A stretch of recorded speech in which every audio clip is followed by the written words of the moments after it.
Just the other day, I made a video discussing how Joe Rogan announced that he would probably be voting for Bernie Sanders. Now, in response to Rogan's announcement, the Sanders campaign clipped the Rogan clip and sort of put it into a little campaign ad. And in response to this, the mainstream media and some woke lefties on Twitter went absolutely crazy. Now, look, you guys know that I'm a Bernie Sanders supporter, so you might think that my response to this is, sort of typical, but I actually do have a, broader point which I'd like to make, but I want to show you a couple ridiculous tweets, and this is a headline. Now, this is a headline from The Onion, to be fair, but honestly, if you go to the New York Times, go to the Washington Post, or whatever, basically, this is what some of the headlines look like.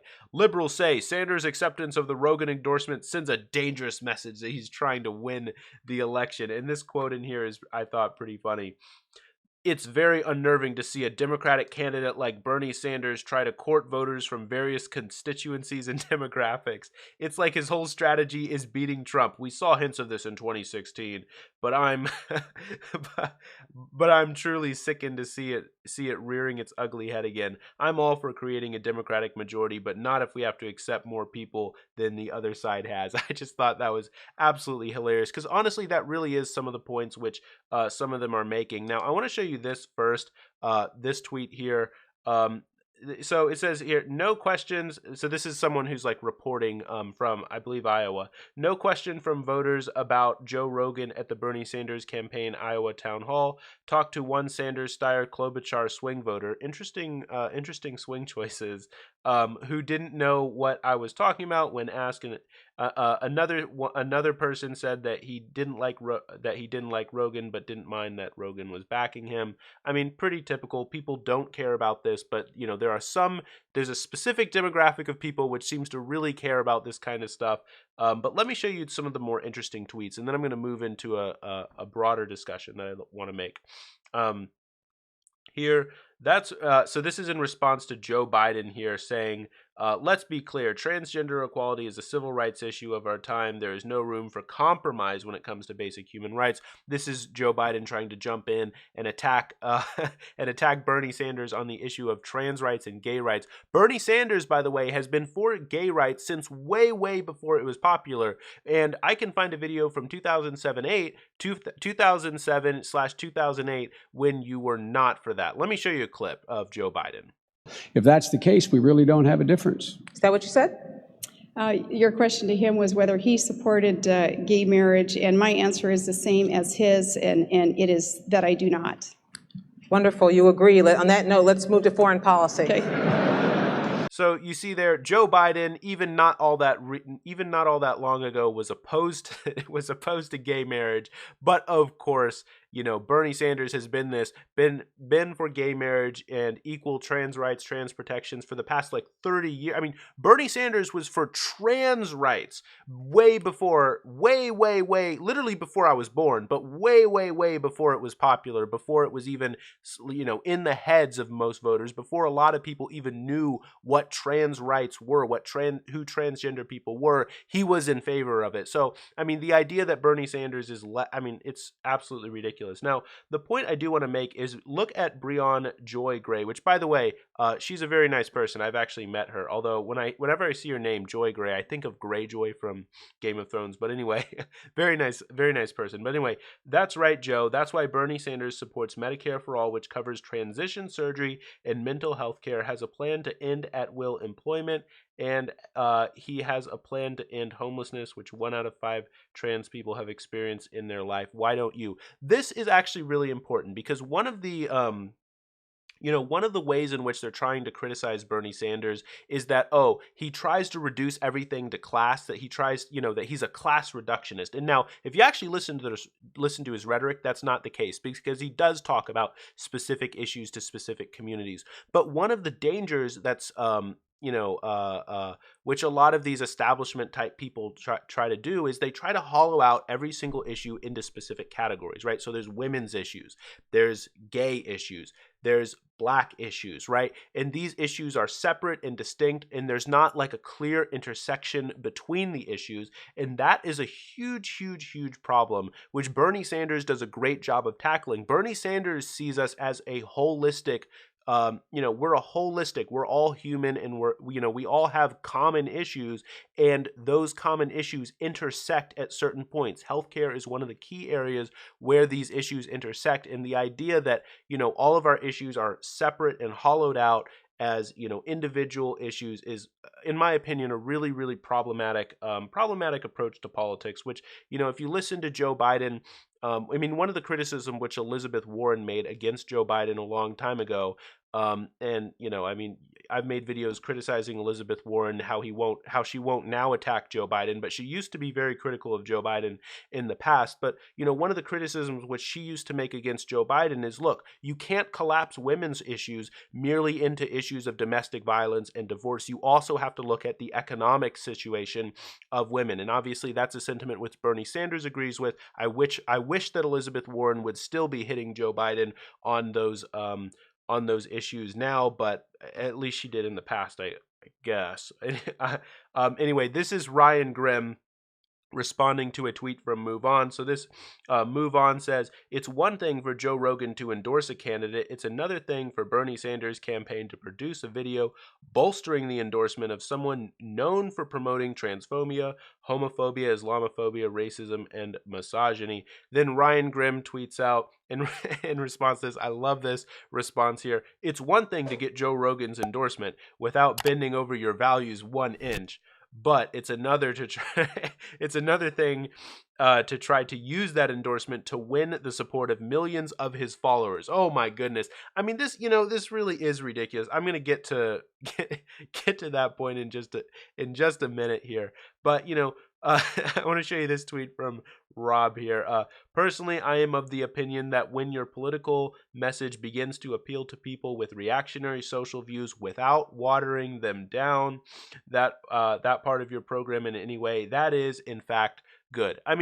This really is the truth. Now look, the reason why, though, this is so hypocritical coming from establishment-like folks is because they often talk about triangulation. You're like, what's triangulation? Triangulation in sort of political science, political theory, is the idea that you try to appeal to the kind of moderate center voter, and that by doing that, you can hope to peel off voters from the other side in order to win. Now, this is sort of the strategy of the third way and of Democrats, and was the explicit strategy of Bill Clinton in order to win. Now, the theory behind it is that by sort of adopting the rhetoric, adopting the framework and framing of the opposition, you can ultimately hope to insulate yourself from criticisms from the opponent, because if you're using their framing and using their rhetoric, if the other side tries to attack you and tries to criticize you, it ultimately ends up backfiring, and they sort of they're inadvertently criticizing themselves, and so they can't really try to criticize you. And the second hope of triangulation is that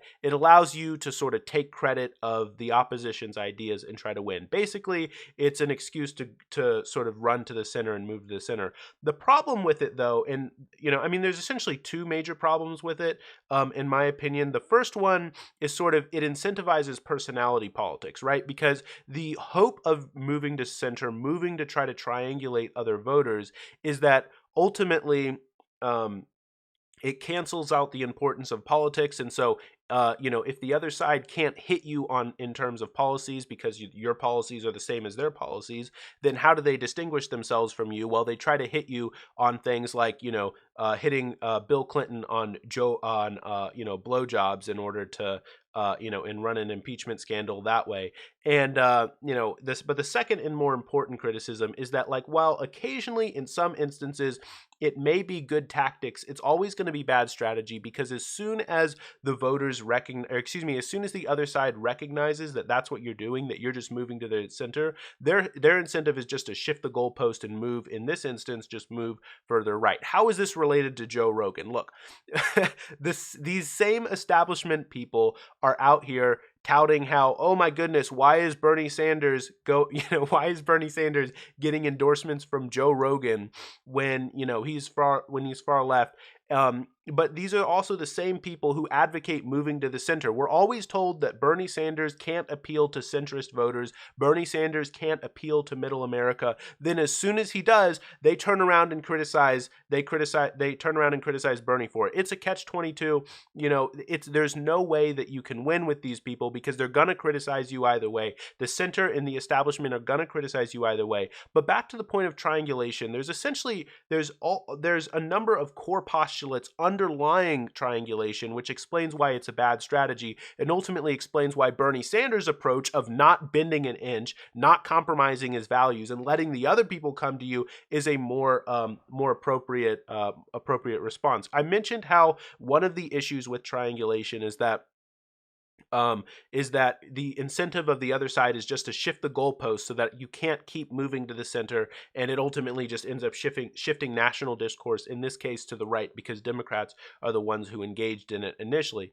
Look, first of all, triangulation assumes that politics is static. It assumes that, voters have clearly and rigidly defined policy preferences which don't shift, right? That's why it's possible to shift the goalpost, and that's why it's possible to, basically, if you're using their framing, you're co-opting their rhetoric, and they recognize that, then their incentive is to just move their rhetoric further right so that then they can recapture those voters and make basically it ultimately changes the voters' positions, and basically their goal is to then persuade voters to become further right in order to keep you from moving to the center. The next failure of another problematic postulate built into triangulation is it assumes that politics is one-dimensional. Now, any one-dimensional discussion of politics, right? It's one-dimensional in the sense that there's only left and right, and on the left it's government intervention into the economy, and on the right it's free markets. The problem with this approach, though, is any one-dimensional framework